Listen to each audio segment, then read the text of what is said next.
Olá, pessoal. Boa tarde, tudo bem?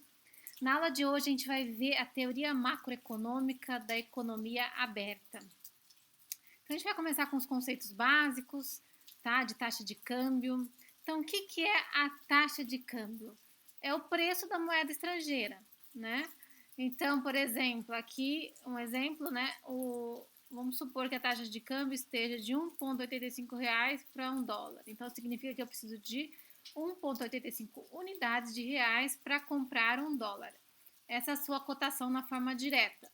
Na forma indireta, seria 1 dividido por 1,85. Então, isso é a mesma coisa de dizer que eu preciso de 0,54 dólares para comprar R$ 1, tá ok? Tá, então é o preço da moeda estrangeira. Nesse caso, nesse exemplo, é o preço do dólar, tá?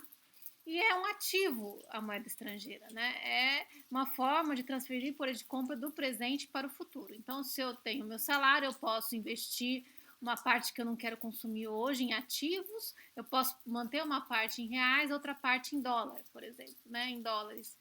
Isso é uma forma de poupar a minha renda para consumo no futuro.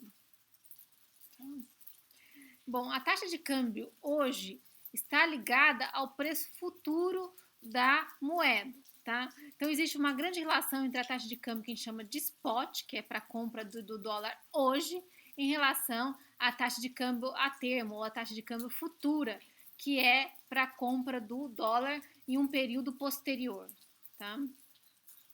Então, a taxa de câmbio nominal é o preço da moeda estrangeira. A taxa de câmbio real é a taxa a qual você pode comprar os bens e serviços de um país, trocando esses bens pelos bens e serviços do outro país. Então, é o preço relativo das cestas de consumo médio da população, tá ok? De um país em relação a outro. Então, a taxa de câmbio efetiva real, esse conceito vocês podem ver em muitos trabalhos empíricos sobre taxa de câmbio real.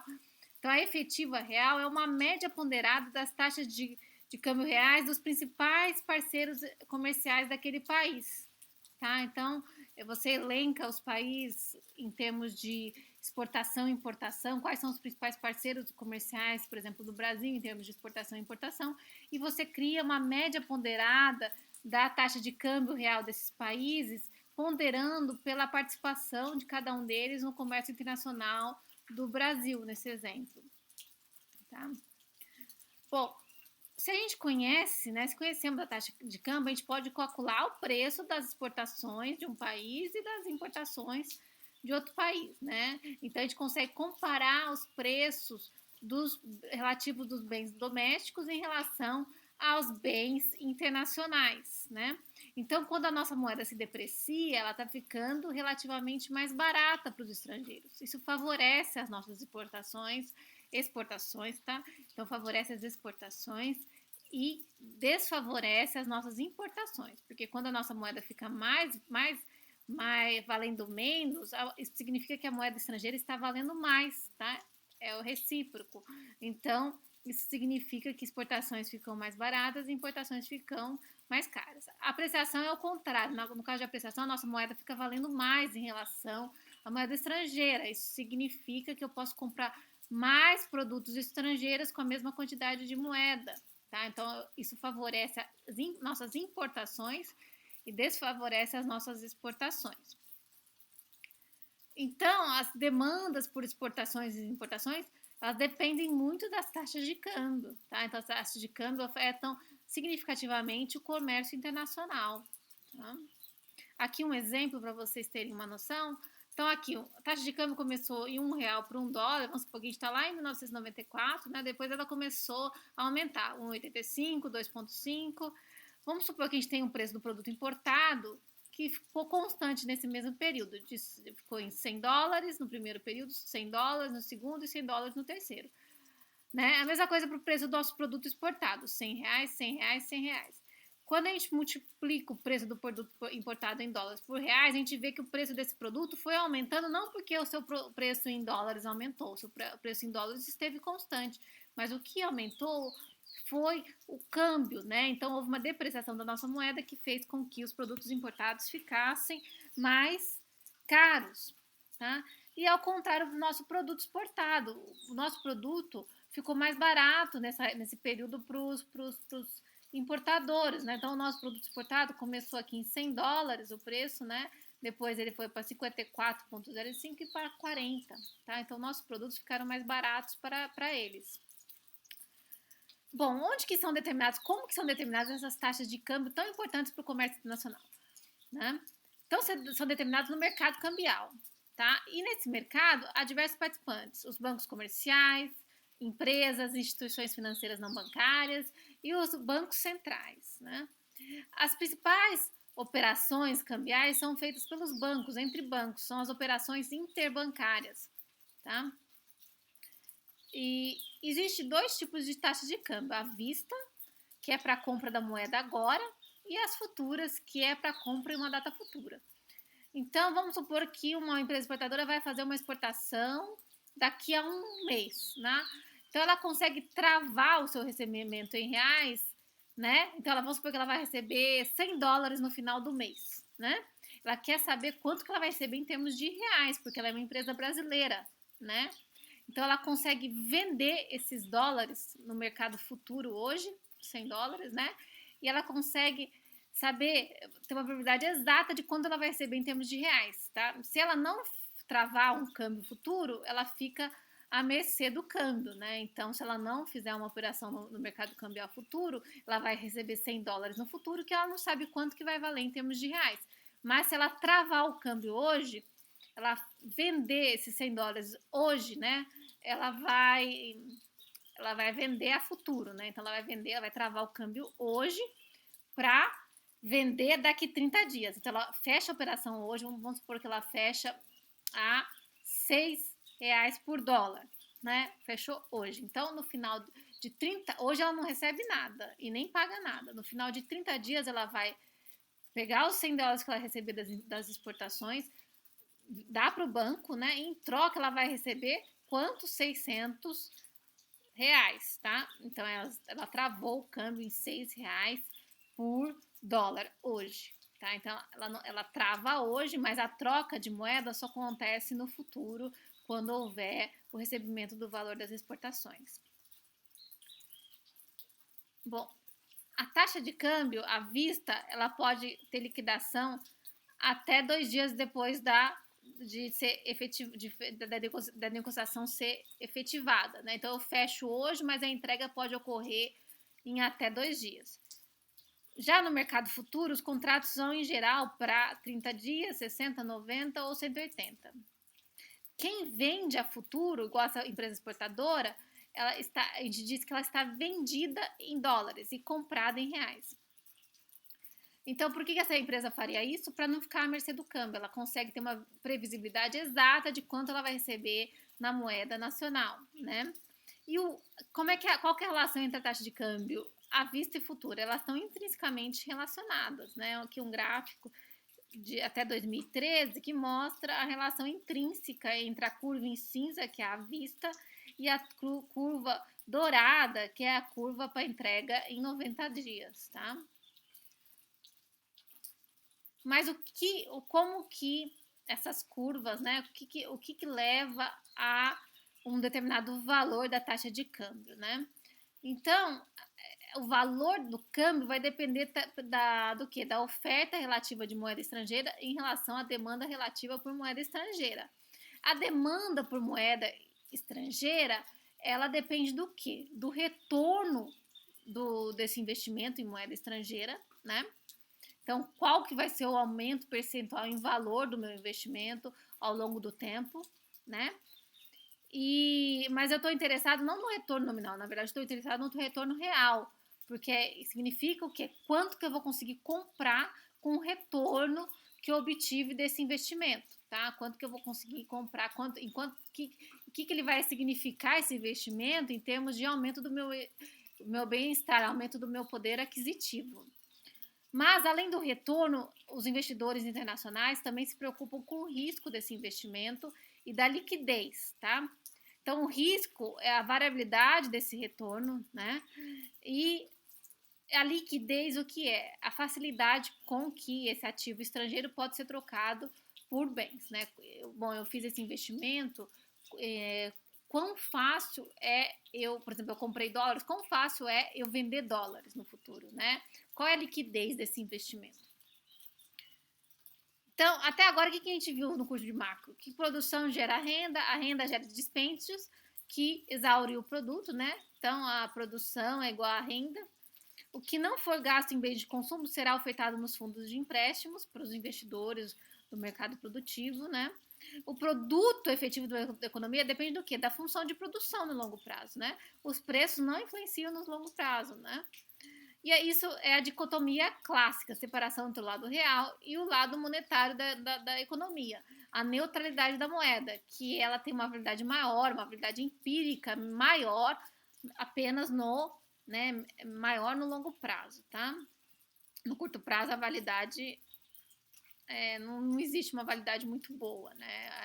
Essa teoria, essa dicotomia, ela tem uma validade maior no longo prazo. Bom, este capítulo, essa aula vai apresentar um modelo que mostra as forças que determinam as relações comerciais e de capitais entre os países e como essas forças se relacionam. A gente vai ver dois mercados, mercados de fundos emprestáveis e mercado de câmbio, tá? E a gente vai ver como eles se ligam, qual é a relação entre o mercado de fundos de empréstimos e o mercado cambial.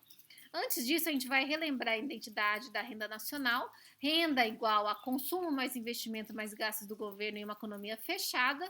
Se a gente abrir essa economia, a gente vai também ter as transações correntes. Bom, nessa economia fechada por enquanto, investimento vai ser igual a quê? A poupança total da economia, que é a parte da renda que não foi nem consumida pelas famílias nem pelo governo, é a poupança. Mas essa poupança, eu posso distinguir ela entre poupança privada e poupança do governo. Eu apenas retiro T e somo T, né? Nesse lado direito da equação, tá? Então, o investimento produtivo, ele vai ser financiado ou pela poupança privada das famílias ou pela poupança do governo.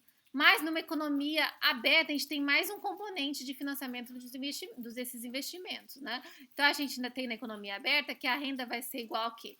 Consumo, investimento, gastos do governo e exportações líquidas, né? E a partir disso, a gente tem o quê? O balanço das transações correntes vai ser o quê? Vai ser equivalente à renda nacional menos o consumo das famílias, do governo e os investimentos produtivos. Tá? Então, que é as transações correntes, né? Se as transações forem positivas, significa que o que para esse país, né? Significa que ele está comprando ativos de outro país, né? Então sobraram recursos para serem investidos em ativos de outro país. Se as transações correntes são negativas, né? Se as importações são maiores que as exportações, então esse país está tomando emprestado de outros países, né? Ou reduzindo o seu volume de reservas internacionais para financiar essas importações em excesso das exportações. Então, aqui um exemplo simples: a agrária importa o equivalente a 20 toneladas de trigo e exporta 10. O déficit das transações correntes de 10 toneladas é o valor do empréstimo que a agrária tomou do estrangeiro e que o país terá de pagar no futuro. Então, se eu estou consumindo mais do que eu produzo, né, eu estou tomando empréstimos dos outros países ou estou consumindo as reservas, o que eu já poupei no passado para fazer esse consumo excessivo agora, tá ok? Bom, a diferença entre as exportações e as importações é o saldo das transações correntes. Um país está em superávit se esse saldo é positivo e em déficit se esse saldo é negativo. Tá? Então, aqui um exemplo de que um saldo, quando ele aumenta, nem sempre é o sinal de algo bom, tá? Então, num período de crise política e econômica no país, de janeiro a junho de 2015, houve uma queda de 14,6% das exportações brasileiras em relação ao mesmo período de 2014. Mas as importações caíram ainda mais, houve uma queda de 18,5%.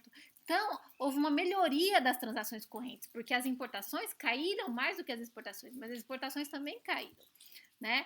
Então, é uma situação aqui de crise interna que levou à melhoria do saldo das transações correntes, mas que não é algo que seria visto de uma forma positiva, né? Não seria algo bom, né? tá? Justamente porque foi causado por uma crise, né? Tá ok? Então, em crise, em geral, as importações podem cair mais do que as exportações. Bom, então, a poupança nacional é aquilo, é toda a renda que não foi nem consumida pelas famílias e nem pelo governo. Isso é a definição da poupança. Então, a gente viu que numa economia fechada, a poupança sempre é igual a investimento. Mas numa economia aberta, a poupança vai ser igual ao investimento mais o saldo das transações correntes, tá? Então, aquilo que eu poupo, eu posso ou investir internamente no mercado, efetuar um investimento produtivo, ou eu posso comprar ativos estrangeiros, tá?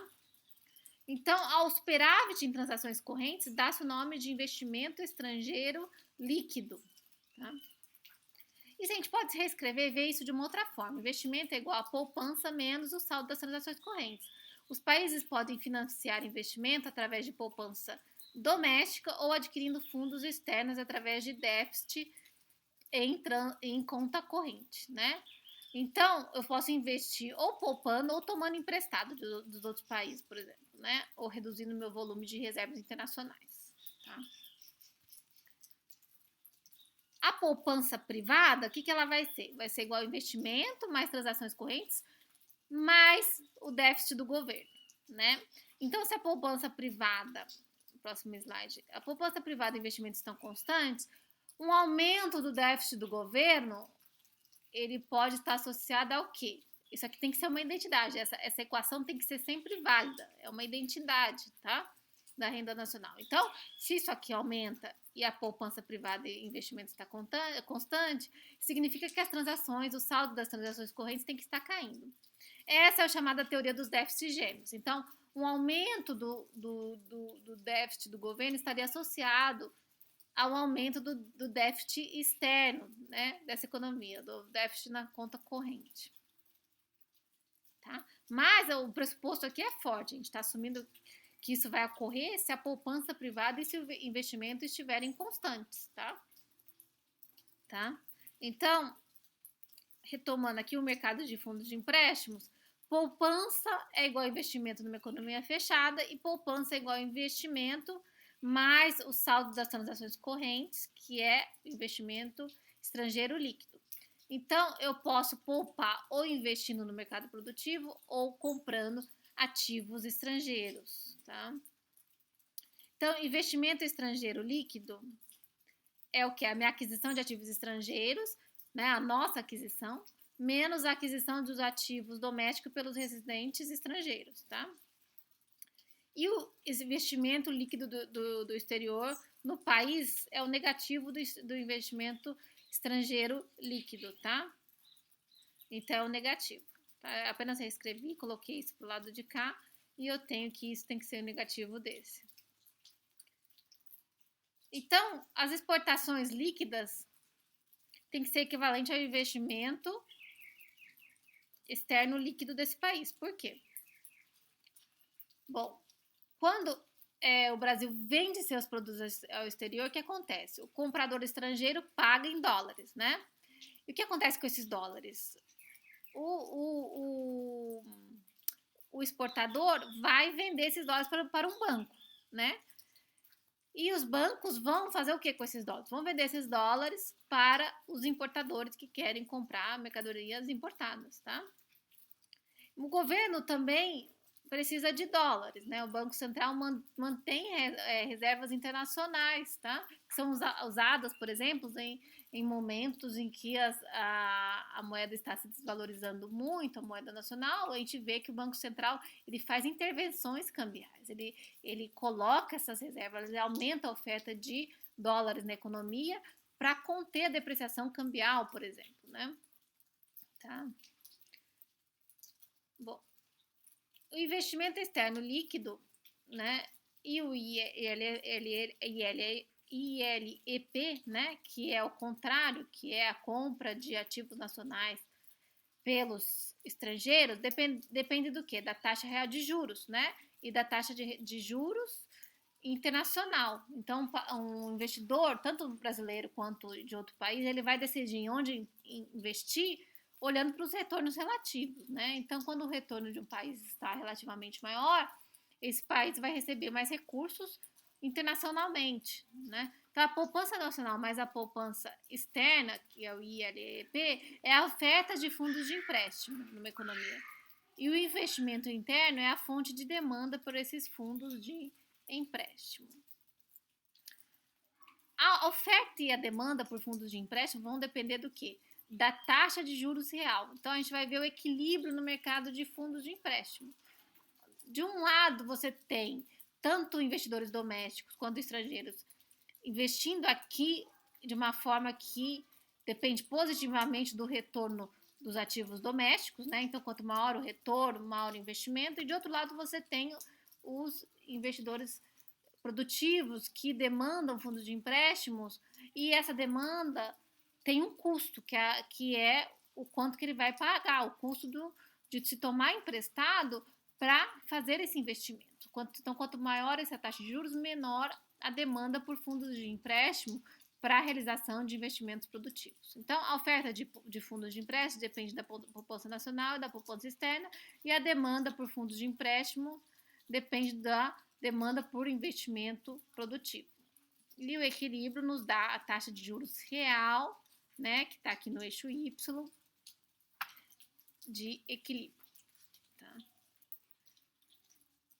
A taxa de juros de equilíbrio, o que a gente tem? A poupança total é igual à demanda total de fundos para investimento produtivo.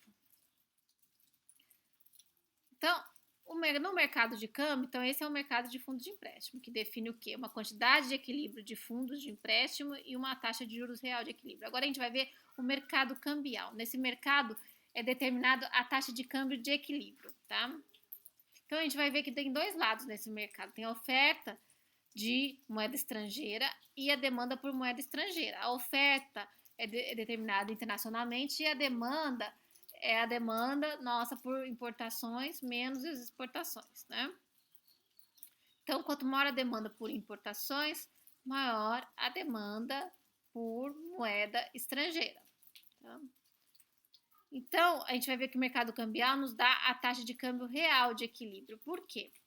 Bom, primeiro a gente tem a oferta de moeda estrangeira, que a gente viu que é uma função da taxa de retorno dos ativos domésticos. Quanto maior o retorno relativo, mais a gente vai receber de investimentos estrangeiros, tá? E então a oferta de moeda estrangeira não depende da taxa de câmbio, ela é determinada no mercado de fundos de empréstimos, tá? Então, quanto maior a taxa de juros que é determinada naquele fundo, maior a entrada de recursos nesse país para investimento em ativos domésticos. Então, a oferta de moeda estrangeira não depende da taxa de câmbio real, depende da taxa de juros, tá? Então, ela não vai ser uma função da taxa de câmbio. A demanda, por sua vez, por moeda estrangeira é determinada pelo comércio internacional. Quanto maior a importação, maior a demanda por moeda estrangeira. Então, se a taxa de câmbio real aumenta, o que significa? Então, a taxa de câmbio real é o que? É o preço dos produtos importados em relação ao preço dos produtos domésticos, da cesta doméstica. Então, se P estrela é o preço da cesta estrangeira, se eu multiplicar pela taxa de câmbio nominal, eu vou ter o preço dessa cesta em reais. Se eu dividir pelo preço da cesta doméstica em reais, também eu vou ter o custo relativo dessas duas cestas. Então, quanto maior a taxa de câmbio real, maior o custo dos produtos importados e menor a demanda por importações.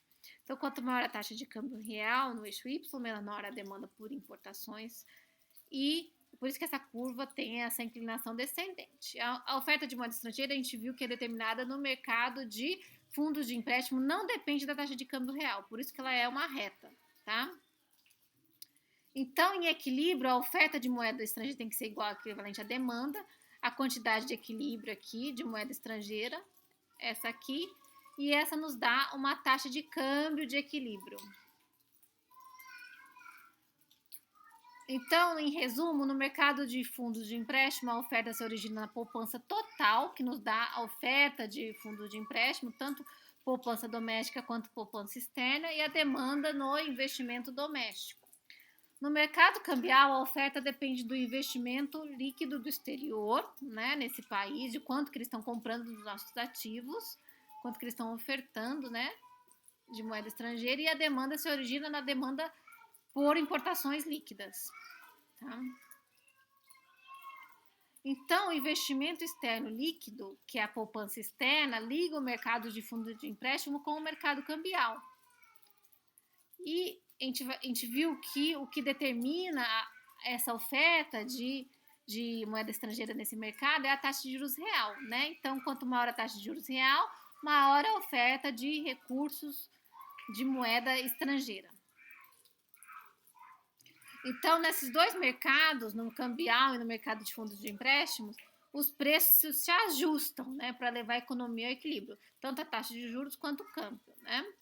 E eles determinam as variáveis de equilíbrio, que é a quantidade de fundos de empréstimo de equilíbrio, importações e exportações, né, a poupança total, investimento total no final das contas, né? Tá? E em equilíbrio a gente viu que a gente poupança total tem que ser igual ao investimento produtivo e o IEL, né, que é a oferta de recursos estrangeiros aqui dentro, a oferta de dólares tem que ser igual às importações líquidas, tá?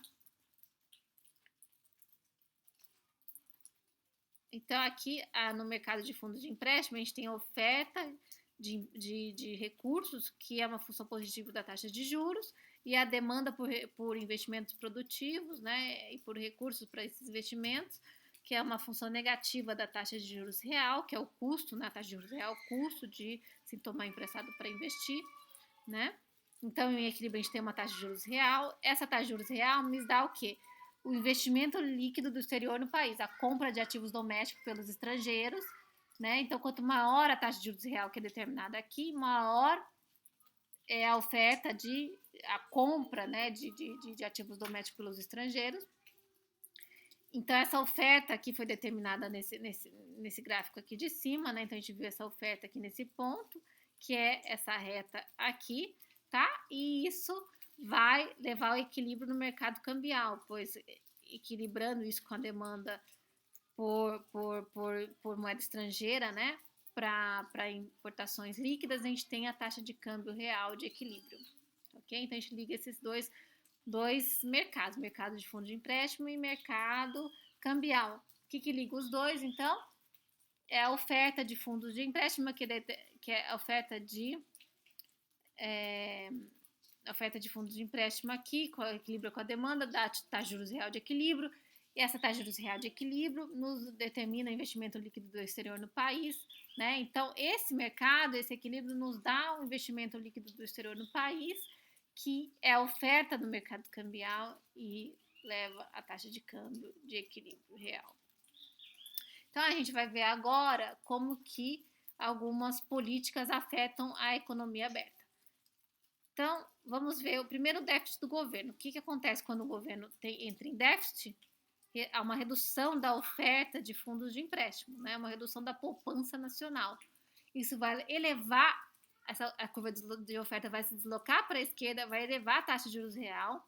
Taxa de juros real mais alta, a gente sabe que leva a um investimento líquido do exterior no país maior. Por quê? Porque os investimentos, os ativos domésticos estão rendendo mais. Então, vai haver uma compra maior de ativos domésticos, há uma entrada maior, né, uma oferta que se desloca para a direita, então há uma oferta maior de dólares nessa economia e a taxa de câmbio real se reduz, tá? Que leva a uma maior nível de importações líquidas, né? Então, de novo, a teoria dos déficits gêmeos, né? Um déficit do governo leva ao aumento do déficit das contas correntes, tá ok?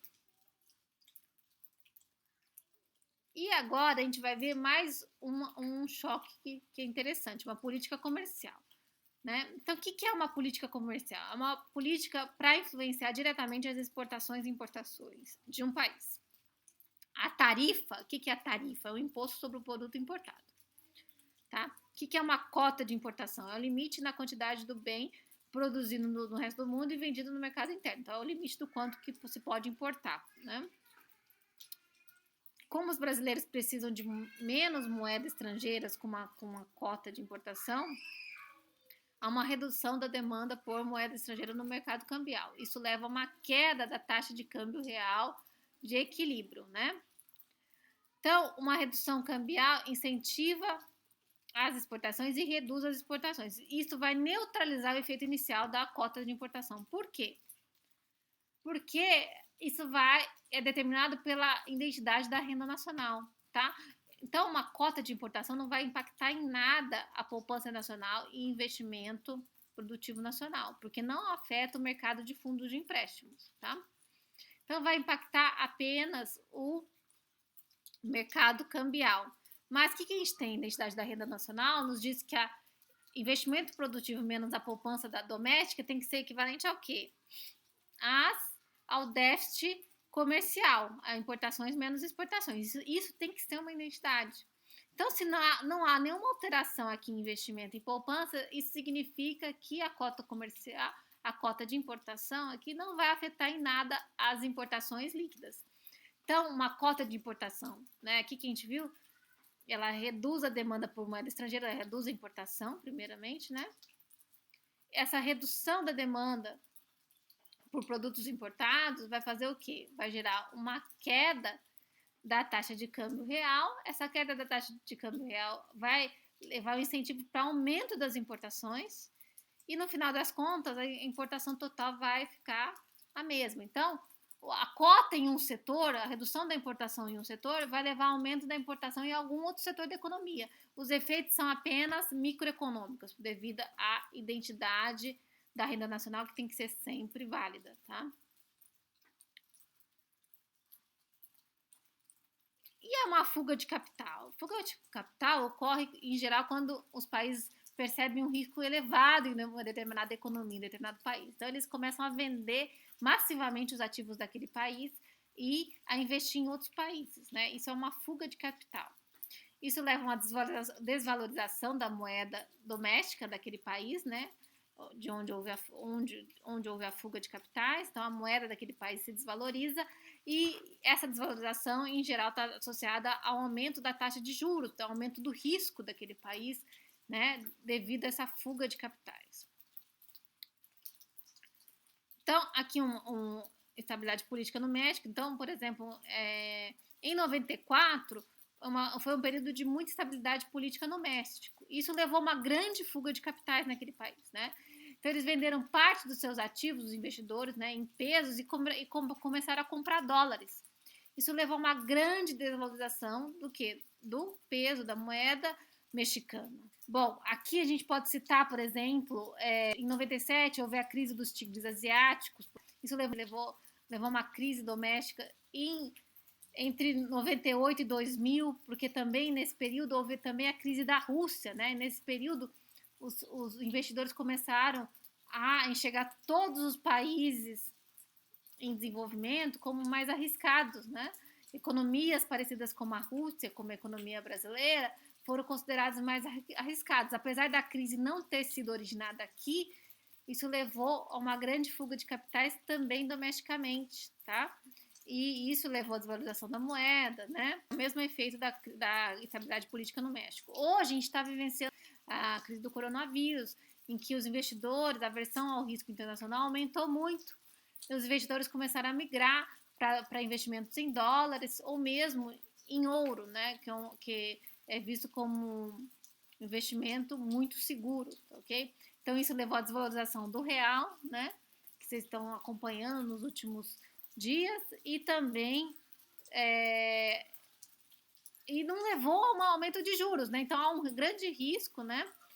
Internacional, né? Uma grande aversão ao risco, que aumentou aumento da aversão ao risco do investidor devido a essa crise internacional, há uma fuga para investimentos mais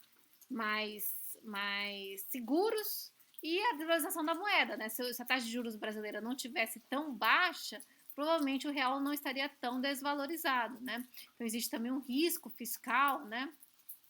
O governo vai ou não respeitar o teto de gastos, que tem sido discutido nos últimos meses, né? Então o governo está gastando muito, a dívida do governo está aumentando bastante, e o investidor se preocupa, né? Eu vou investir nesse país, mas eu vou receber de volta, então eu vou emprestar para o governo brasileiro, mas o governo vai pagar de volta essa dívida, né? Quando a dívida do governo aumentar muito, há um medo de calote, aumento do risco de default.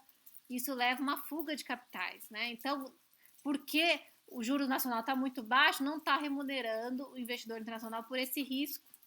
E isso leva a uma fuga também de capitais. Aqui não é uma fuga exacerbada de capitais ainda, né? Esperamos que não aconteça, mas houve uma saída de capitais que levou a essa desvalorização. Então, pessoal, por enquanto é isso. O Johnny já postou os seminários desse tópico no Moodle. Muito obrigada.